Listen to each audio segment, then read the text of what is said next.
네, 서울 하우징랩이 주최하는 하우징 페스티벌 2021 그 첫 번째 프로그램 주거 컨퍼런스 우리가 미처 몰랐던 거의 모든 1인 가구에 대한 이야기 지금부터 시작합니다. 여러분 안녕하십니까? 하우징 페스티벌 2021의 주거 컨퍼런스에 오신 여러분을 진심으로 환영합니다. 저는 오늘 사회를 맡은 아나운서 조명진입니다. 반갑습니다. 네, 고맙습니다. 주거의자 아카이빙 공간인 서울 하우징랩에서 주최하는 하우징 페스티벌 2021 그 첫 번째 프로그램인 주거 컨퍼런스 우리가 미처 알지 못했던 거의 모든 1인 가구에 대한 이야기를 여러분과 오늘 함께하게 됐습니다. 이번 컨퍼런스는 코로나19 확산 방지를 위해서 온라인 생중계를 통해 진행되고 있습니다. 오늘부터 11일 금요일인 내일까지 1인 가구를 주제로 한 주거 컨퍼런스가 열립니다. 1인 가구가 증가하고 있다는 뉴스가 요즘 매일같이 나오고 있습니다. 1인 가구를 위한 주거 정책이나 복지 정책이 어떤 것들이 준비되어 있는지, 그리고 혼자 살고 계신 많은 분들이 나를 위한 정책은 어떤 것들이 있는지 궁금하실 것 같은데요. 이 궁금증을 해결해드리기 위해서 오늘과 내일 많은 연사분들이 발제와 토론을 준비해 주셨습니다. 실시간으로 유튜브를 통해 시청해주시는 여러분께서도 많은 궁금증과 의견들 자유롭게 남겨주시면 제가 하나하나 소개해드리도록 하겠습니다. 네, 그럼 본격적인 순서에 앞서서 먼저 설명을 드리도록 하겠습니다. 서울 하우징랩에서 열리는 하우징 페스티벌 2021과 그 첫 번째 프로그램인 주거 컨퍼런스에 대해서 설명해 드리겠습니다.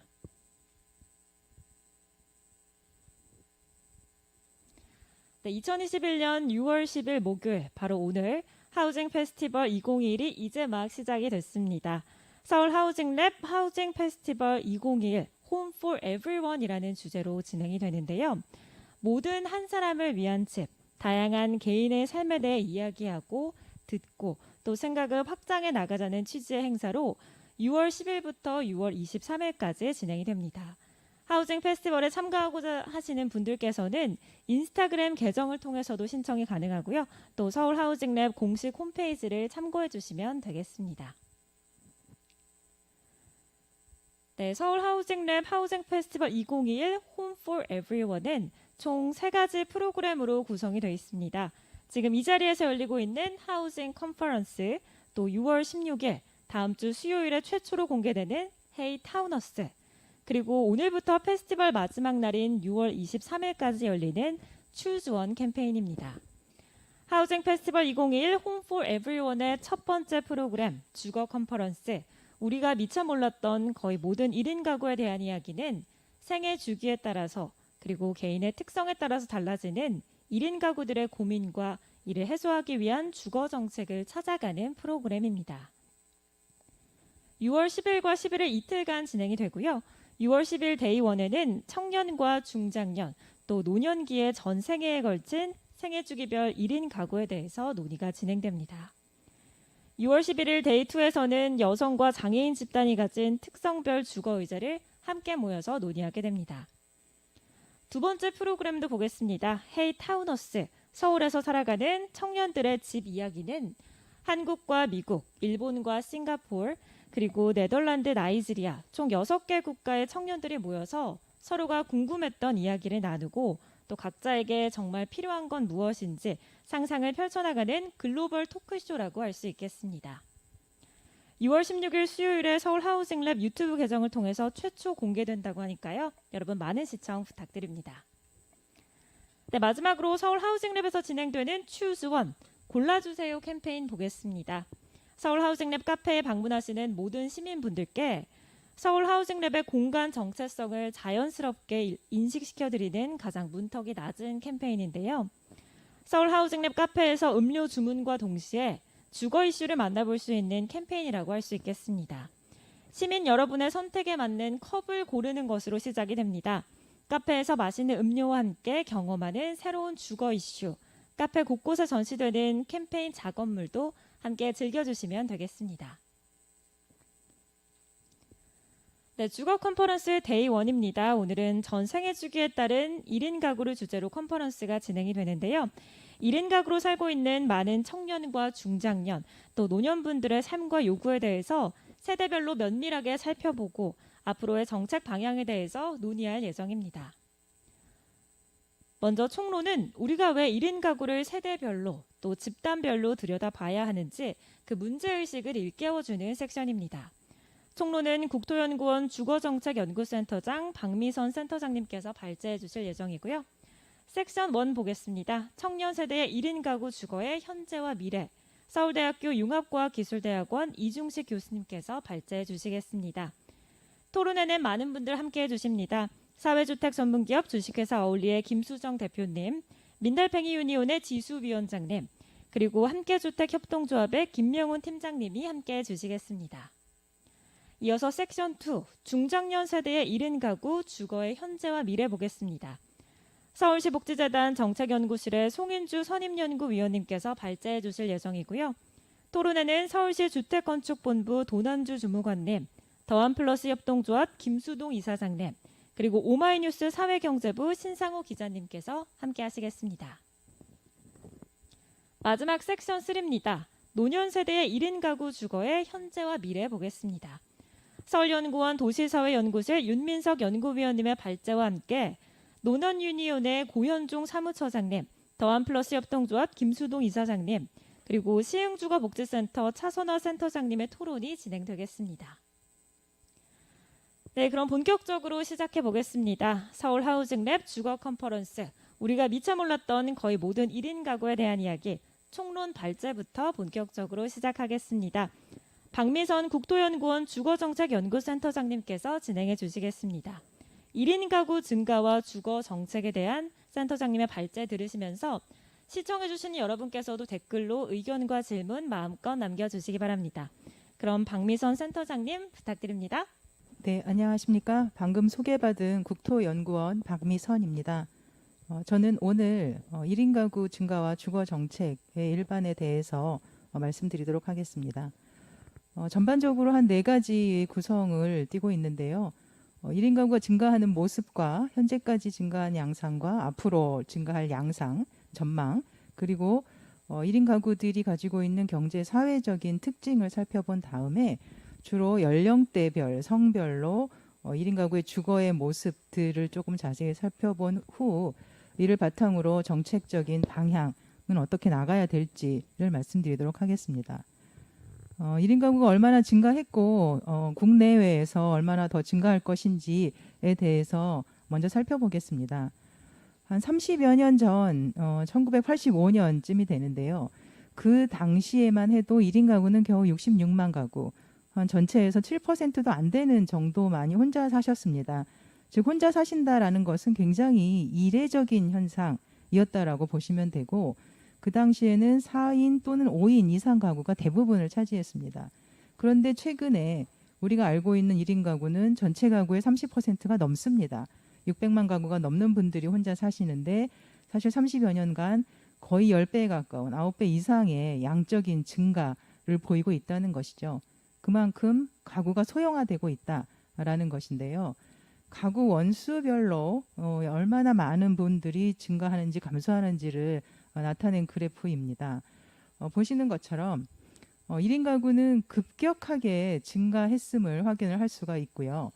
1인 가구의 급격한 증가선에 비해서는 2인 가구는 기울기가 훨씬 낮은 것이고 3인 가구가 그보다 좀 더 낮죠. 그러나 4인, 5인부터 보시면 이미 고개가 꺾여 있는 것을 확인을 하실 수가 있습니다. 그래서 5인 가구는 이미 1985년 이후부터 지속적으로 하락하고 있습니다만 1인 가구만이 계속 봉우리가 높아져 가고 있습니다. 그래서 요즘은 이미 4인, 5인 가구가 훨씬 더 적은 모습을 보이고 있는 것이죠. 그러나 이것이 총량인데 연령대별로 보시면 조금 모습이 다릅니다. 그래서 가장 많이 봉우리가 높은 곳이 두 군데가 보이실 겁니다. 첫 번째 봉우리는 20대 후반에서 보이실 건데 아래쪽이 2005년도의 연령대별 1인 가구의 양이었다고 하면 위에 회색이 가장 최근 연도의 1인 가구의 연령대별 양입니다. 1인 가구가 20대 후반에서 급격하게 증가한 것을 확인을 하실 수가 있고 또 다른 봉우리 하나는 50대 후반에서 급격하게 올라갔다라는 것을 보실 수가 있습니다. 해서 양적으로는 청년이 확실히 많이 늘었다라는 것을 알 수가 있고 증가하는 속도나 양으로 봐서는 중장년이 이해 못지 않는다. 왜냐하면 우리가 그동안 보지 못했던 중장년이 혼자 산다라는 것에 대해서 경각심을 불러일으키는 포인트가 되겠습니다. 성별로는 예전에는 우리가 약간 나이가 드신 여성분들이 혼자 산다라고 생각을 하셨지만 이제는 남성의 1인 가구화가 빠르게 진행이 되고 있어서 거의 동등한 수준으로 1인 가구가 남녀 비율이 비슷합니다. 그러나 경향성으로는 남성은 좀 젊을수록 혼자 많이 사시고 여성은 나이가 드실수록 혼자 사는 경향이 발견됩니다. 그래서 여성 혼자살이의 모습에서 이제는 남성 혼자살이의 모습으로 점점 바뀌어 가고 있는 게 아닌가라고 말씀을 드릴 수 있습니다. 앞으로 우리나라에서 가구 증가의 양상을 추계를 했던 모습을 보면요. 한 2043년에 가장 많은 가구 수를 보인 이후에 점차 줄어들 예정입니다. 그런데 그 줄어드는 모습이 사실은 가구의 유형별로 조금 다릅니다. 그래서 우리가 흔히 알고 있는 정상 가구, 정상 가족이라고 하는 모습들이 부부가 자녀와 함께 사는 모습이라고 하면 그 가구의 비중은 앞으로 25년쯤 뒤에 가면 한 7가구 중에 1가구 정도밖에 안 될 정도로 굉장히 적습니다. 16.3%밖에 되지 않을 예정이고요. 1인 가구가 37% 넘고 2인 가구가 35%가 넘기 때문에 70% 이상이 혼자 아니면 둘이 사는 정도로 급격하게 우리의 모습들이 바뀔 것이다 라는 것입니다. 그래서 기존에 우리가 가지고 있던 정상가족이라는 어떤 정형화된 틀에 대해서 한번 다시 재구성을 할 필요가 있겠다라는 생각이 듭니다. 그럼 이게 우리나라만의 현상이냐 하면 꼭 그렇진 않습니다.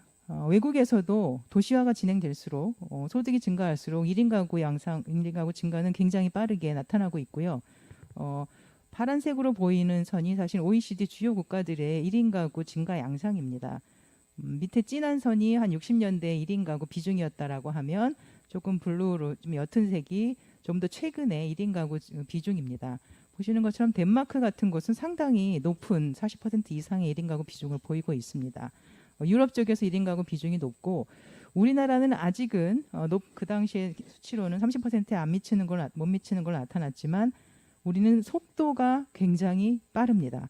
속도의 면에서는 우리가 그 어느 곳을 따라잡을 수 없을 정도로 빠른데 앞으로 EU 국가들에서도 1인 가구는 2030년까지 보시면 40% 이상이 될 것이다 라고 이미 예상이 되고 있습니다.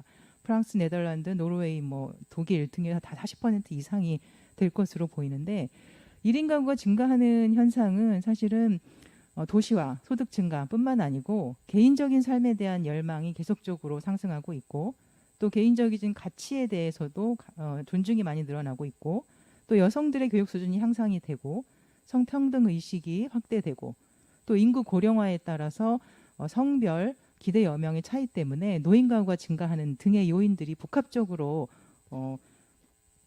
결합된 결과입니다. 이러한 1인 가구의 증가 양상과 전망을 통해서 우리가 확인할 수 있는 점은 정책적으로 좀 다른 대응 방안이 필요하다라는 것인데요. 연령대별로, 생애 주기별로, 그리고 성별로 굉장히 다른 정책이 조금 필요할 것이다라는 것인데 현재의 문제가 많은 또는 이슈가 있는 가장 많은 1인 가구와 미래에 더 많아질 1인 가구하고는 또 조금 성격이 다릅니다. 그래서 현재의 처방과 미래 예방적 처방이 사실은 투 트랙으로 같이 들어가야 되고요. 또 주거 정책 측면에서는 3, 4인 가구 중심의 정책에서 사실은 1, 2인 가구 중심의 정책으로 조금 변화가 필요할 수 있겠다. 그래서 우리가 좀 공급하는 주택의 규모나 양상이 조금 달리 선택이 되어야 할 수도 있겠다라는 점이 있고요. 또 하나 각각의 특성별로 요구하는 주거의 모습이 좀 다릅니다. 뒤에 더 말씀을 드리겠지만 여성들은 안전에 대한 요구가 훨씬 더 강하고요. 또 복지의 요구, 돌봄의 요구가 강한 분들이 또 계십니다. 그래서 굉장히 다양한 니즈를 만족시킬 수 있는 정책이 필요하다라는 점을 확인할 수 있습니다. 두 번째는 1인 가구의 경제 사회적인 모습입니다. 그 모습을 보기 위해서 1인 가구가 왜 형성이 되었는지 그 특징은 어떤지를 이제 말씀을 드릴 텐데요. 1인 가구의 증가는 사실 우리의 가족 관계랑 결혼에 대한 구조적인 사고 변화에 기인합니다. 그래서 연령대별로는 사실 청년은 원래 원 가족에서 분리되기 때문에 1인이 되죠. 예전에는 청년들이 결혼을 통해서 분리가 되었다면 그 중간 과정인 1인 가구로 살 수 있는 기간은 굉장히 짧았습니다. 대부분 부모로부터 독립은 결혼과 같이 엮여졌지만 요즘은 학업이 장기화되고 취업 준비 등을 하면서 1인 가구로 살아야 되는 기간이 길어지고 또 이 와중에 미혼 또는 만혼으로 결혼을 늦추거나 못하는 경우가 상당히 많아졌습니다. 이것은 그 기저에 깔려 있는 것은 사실은 또 가치관의 변화와도 연결이 됩니다. 예전에는 부모로부터 독립을 하면 누군가와 같이 살아야 해서 가족을 꾸려야 된다, 가정을 꾸려야 된다라는 사고가 팽배했다라고 하면 요즘은 꼭 그렇지만은 않을 수도 있다라는 포용성이 더 늘어났다는 것이죠. 중장년은 기존에는 결혼을 하시면 끝까지 이제 가는 것으로 생각을 하셨을 수 있겠지만 가족이 해체되는 과정을 통해서 혼자 살게 되시죠. 그래서 대표적인 것이 이제 이혼이긴 하지만 유배우자이면서 혼자 사시는 분들도 많습니다. 뭐 흔히 이제 기러기라고 하는 기러기 아빠 뭐 이런 가족들인데 이것은 경제적인 능력과 교육이라는 요인 때문에 생기는 것이죠. 노년은 기존에 있던 가족 구성원이 탈락을 하시기 때문에 혼자 사시게 되는데 직접적인 원인은 사실 이제 사별이죠. 물론 또 이혼도 많이 있으시지만 이것은 성별로 고령화와 기대 연령 차이 때문에 발생하는데 여기에서 혼자 사시면서 사실은 큰 문제가 없다라고 하면 우리가 시장에서 이분들이 주거를 마련하고 유지하시는데 크게 문제가 없다라고 하면 이게 굳이 문제가 될 것이냐라고 생각하시겠지만 실제로는 또 다른 문제를 야기합니다. 주거 문제 이외에 사회적인 문제, 고독, 빈곤, 그리고 또 돌봄의 사각지대 등이 발생하기 때문에 우리가 이분들을 좀 자세히 살펴볼 필요가 있습니다. 의외로 1인 가구들은 다인 가구에 비해서 학력 수준도 저학력인 경우가 많습니다.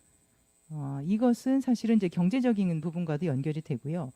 지난 2006년부터 15년 사이에 연령대별로 혼인 상태 변화량을 살펴보면 미혼과 이혼, 사별이 굉장히 두드러지게 나타나는 것을 알 수 있습니다. 즉 청년 때는 당연히 이제 미혼 때문에 혼자 사신다고 생각하시겠지만 35에서 49세인 중년인 경우에도 미혼으로 늘어나는 경우가 많다는 거죠.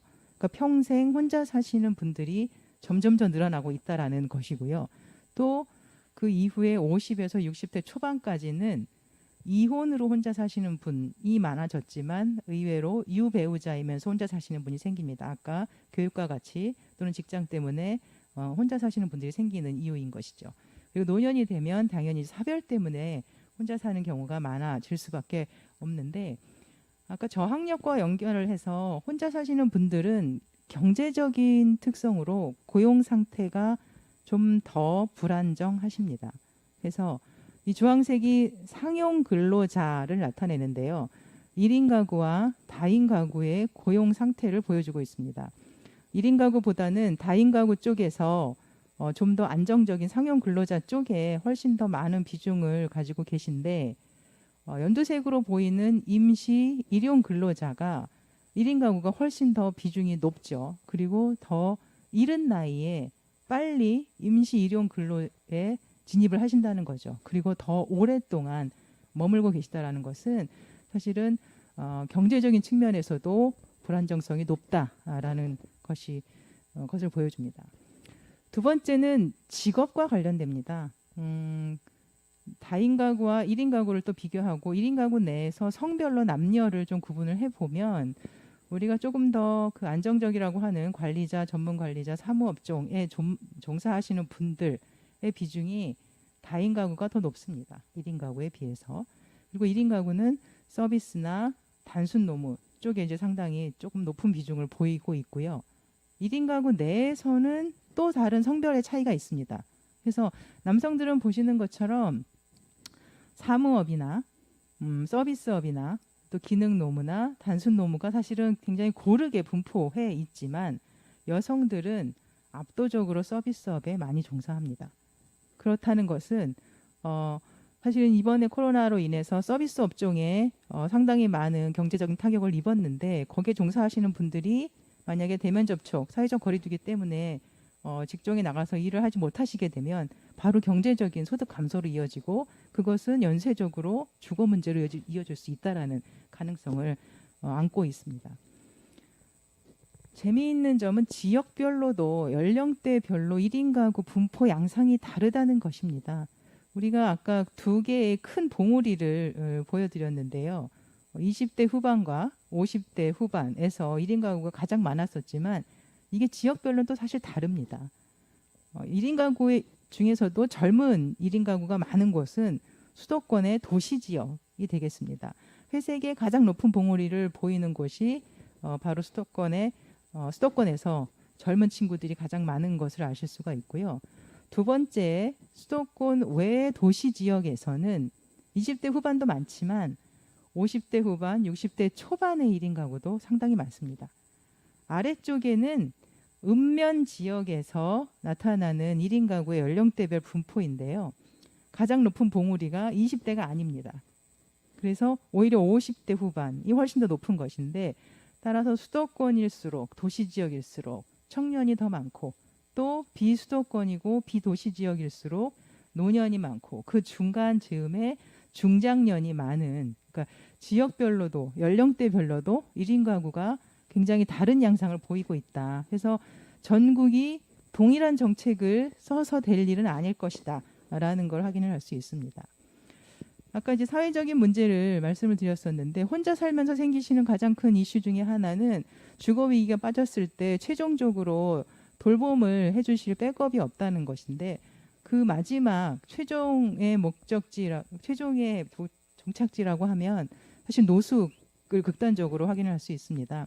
근데 노숙에서도 시설 노숙 하시는 분들의 연령대를 살펴보면 의외로 중장년이 되게 많습니다. 그래서 50대에서 60대 초반에 계신 분들이 가장 많은 비율을 보이고 있어서 우리가 잘 모르는 잘 생각하지 못했던 그 연령대의 1인 가구라고 할 수 있고요. 최악의 경우는 사실 이제 고독사로 나타나는데 이 부분은 이제 뒤에 아마 중장년 파트가 좀 더 자세히 말씀을 주실 텐데 여기에서도 이 중장년에서 굉장히 많은 모습을 보입니다.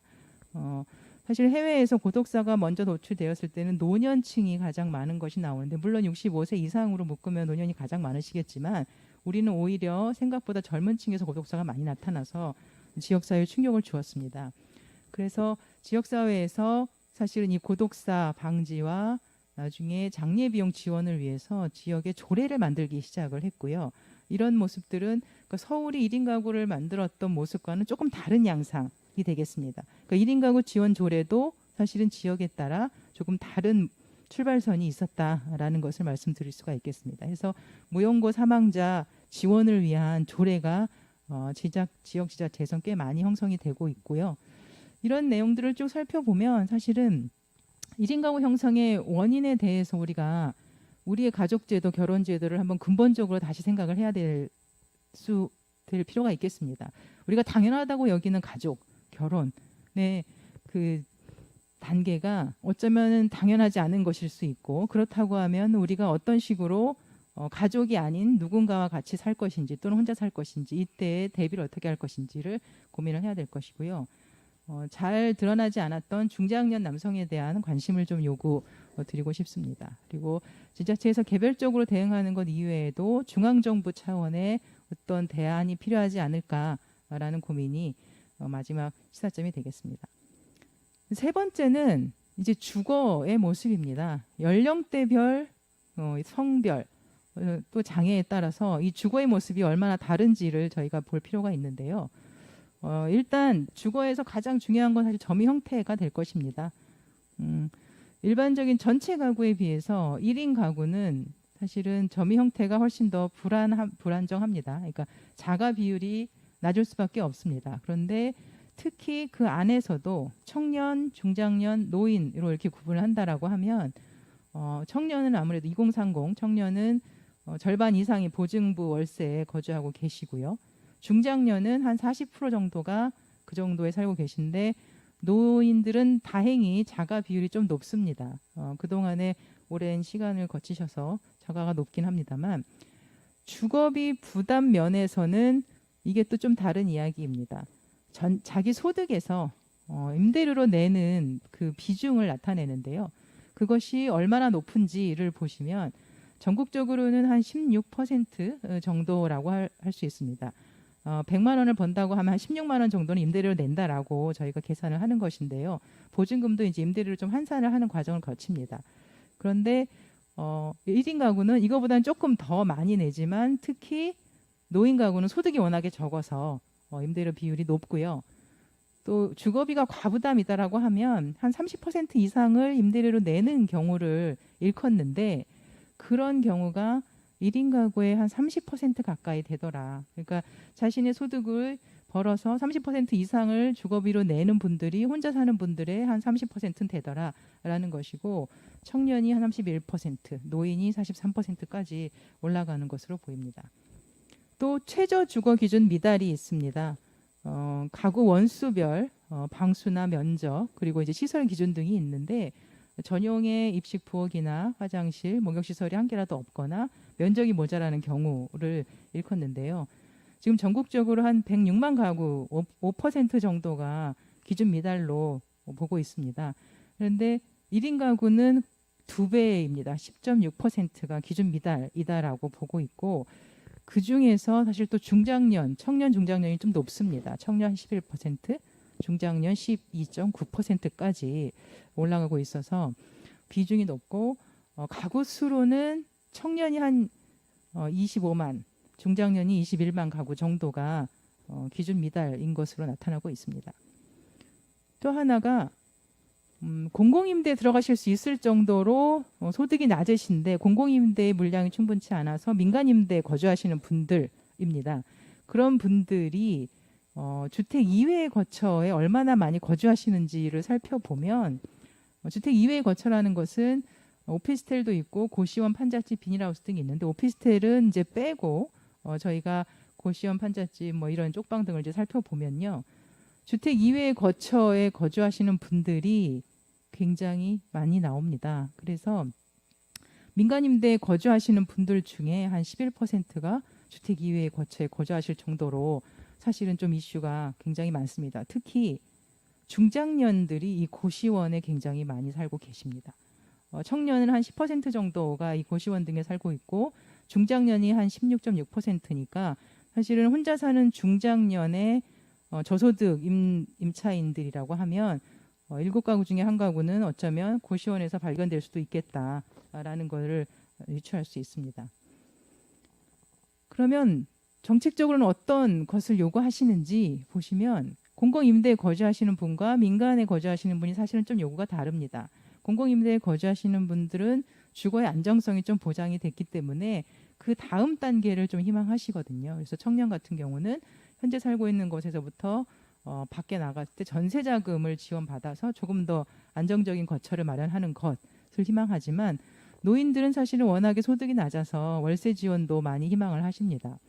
하지만 민간 임대에 거주하시는 분들은 현재의 이슈가 너무 큰 거죠. 아까 말씀드린 것처럼 주거비 과부담 가구도 굉장히 많고 최저 주거 기준 미달도 많고 그래서 청년, 중장년, 노인 모두 다 월세 지원을 해달라라는 요구가 가장 높습니다. 30% 정도가 월세 지원이 필요하다라고 하시는데 이 부분이 상당히 이제 미흡한 것이죠. 그리고 두 번째로 많은 것이 이제 전세, 자금 대출 쪽이 될 것 같고요.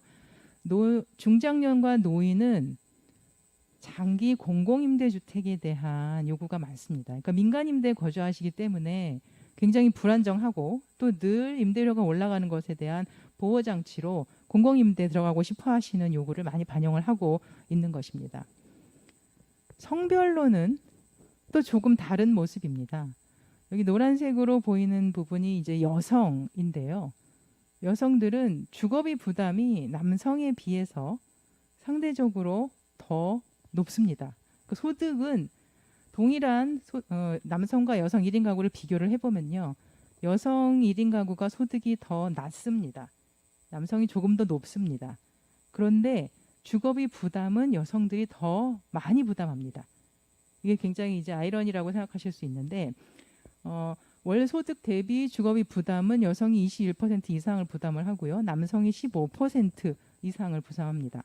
그런데 또 재미있는 것은 주거비 과부담입니다. 아까 말씀드린 것처럼 소득의 30% 이상을 주거비로 쓰는 분들인데 그 비중이 여성은 30% 이상으로 월등하게 높습니다. 거의 40% 가까이가 자신의 소득의 30% 이상을 주거비로 쓰고 있다라고 보시면 되는데 이것은 여성들이 더 좋은 집에 살기 위해서 그런 것이냐 다른 해석이 필요합니다. 왜냐하면 여성들은 안전한 집을 원하기 때문에 안정성 때문에 지하에서 반지하에서 지상으로 올라가고자 하는 욕구가 높고 그러다 보니 주거비가 더 많이 들 수밖에 없는 것이죠. 그래서 이 부분에서 큰 차이가 나고 근데 또 재미있는 점은 반대로 최저주거기준 미달에서는 남성이 훨씬 더 높습니다. 그래서 이게 남성분들이 무연고 사망자 비중도 높지만 또 최저주거기준 미달에서도 뛰어나게 높아서 남녀가 사실은 혼자 사시면서 겪는 주거 문제의 양상이 전혀 다르다. 그리고 이게 대처하는 모습들도 다르다라는 것을 확인을 할 수 있었습니다. 마지막으로는 이제 장애가 있으신 분들이 지역사회에서 계속 거주를 하실 수 있는 권리가 필요한데 이 주거권 측면에서도 굉장히 중요한 이슈입니다만 아직도 이 차별금지, 주택과 관련 차별금지가 제대로 이루어지지 않고 있고 해서 이게 좀 굉장히 미약한 부분입니다. 근데 해외에서는 자가나 차가냐에 무관하게 장애가 있으신 분들이 현재 사시는 주택에서 거주하기에 편안하게 지원을 할 수 있는 지원 제도들이 상당히 많습니다. 그래서 거주자 입장에서 개조를 지원을 하는 것이고요. 그 중에서도 그분들이 접근하기 편하게 예를 들면 읽기 쉽게 브로셔를 만든다든지 정보를 제공한다든지 주변에 뭐 예를 들면 동사무소 같은 곳에 가서 도움을 요청한다든지 이제 이런 서비스들을 계속 제공을 하고 있습니다. 만약에 심지어 이분이 반려견이 필요하신 분이라고 하면 그들을 위해서 필요한 시설까지도 지원을 할 수 있도록 제공을 하고 있습니다. 그럼 마지막으로 우리가 정책적으로 어떤 고려를 해야 되는가? 저는 유엔 해비타트에서 이야기하는 주택 정책에서의 몇 가지 주안점을 들고 올까 합니다. 거기서 제공하는 5가지 주요 골자는 통합성, 주택 정책이 주택이라는 물리적인 공간을 제공하는 것으로 끝나서는 안 된다라는 통합성과 포용성, 그리고 지불 가능한 저렴 주택의 공급, 비공식 거주지의 개선, 적정한 주택을 공급해야 하는 것 이렇게 5가지 이야기를 하고 있습니다. 근데 저는 여기에 한 가지를 더 붙여서 1인 가구의 경우는 자립과 상향 이동을 위한 지원이 있어야 되지 않는가라고 생각을 하고 있습니다. 그래서 크게 첫 번째는 포용적인 주거 지원이 필요한데 1인 가구가 주거 지원 정책에서 배제되지 않도록 중요한 정책 대상으로 인식이 되어야 하고 계획에서 종합적으로 고려하는 방안이 필요하다라고 말씀을 드리고 싶고요. 두 번째는 굉장히 통합적인 지원이 필요한데 중앙정부에서의 어떤 법적인 지원 그리고 연령대별 맞춤형 교육 그리고 카운슬링 이런 프로그램들이 많이 필요하고 서비스가 결합된 지원이 필요하다. 사실은 많은 중앙정부의 프로그램이 있지만 생각보다 너무 많아서 의외로 잘 모르시는 분들이 많습니다. 그래서 어디를 찾아가야 나에게 맞는 서비스가 있는 것인지 나는 어떤 지원이 해당이 되는지 모르시는 경우가 많아서 이 부분도 좀 정비가 필요합니다. 또 하나는 부담 가능한 저렴주택 공급이 확대되어야 합니다. 특히 1인 가구들의 소득과 주거비 지출, 현재 최저주거기준 미달 등의 상황을 고려한 저렴한 주택 공급이 필요하고요. 그리고 필요하다고 하면 일부는 공유형도 필요하겠습니다만 이때에 정부에서의 가이드라인이 필요합니다. 그렇지 않은 경우에 상당한 무리가 생길 수 있고요. 네 번째는 적정한 주택 공급을 위한 기준이 필요합니다. 이제 3, 4인 가구 중심의 3, 4인 가구를 위한 정책도 당연히 필요하지만 너무 경직적인 주택 기준을 통해서 1, 2인 가구가 들어가기에 적합한 주택이 공급되지 않는 어려운 그런 방식은 조금 지양을 해야 될 것이고요. 또 최저주거 기준 미달 가구를 위한 추가 가점이라든지 지금 사실은 이제 비주택에 거주하시는 분들의 상향 사업도 이루어지고 있습니다만 조금 더 전폭적으로 확대가 되어야 할 것입니다. 그리고 노인을 위한 주거 개조 등도 상당히 큰 노력이 더 많이 필요합니다. 그리고 마지막으로 자산 증식과 주거 상향 이동을 위한 지원이 상당히 필요하다라는 말씀을 드리겠습니다. 네, 마지막으로 사실 여기 마치면서 각각의 커피컵들이 다 혼자입니다. 마치 1인 가구들처럼 보이고요. 각각이 다른 모양과 다른 색채와 다른 데코레이션이 있지만 그 모두가 각기 다 의미 있는 모습이라고 생각을 합니다. 그래서 같이 모여 있을 때 또 하나의 적절한 조화를 이루었던 것이라고 생각을 해서 마지막 슬라이드로 채택을 했고요. 지금까지 경청해 주셔서 대단히 감사합니다.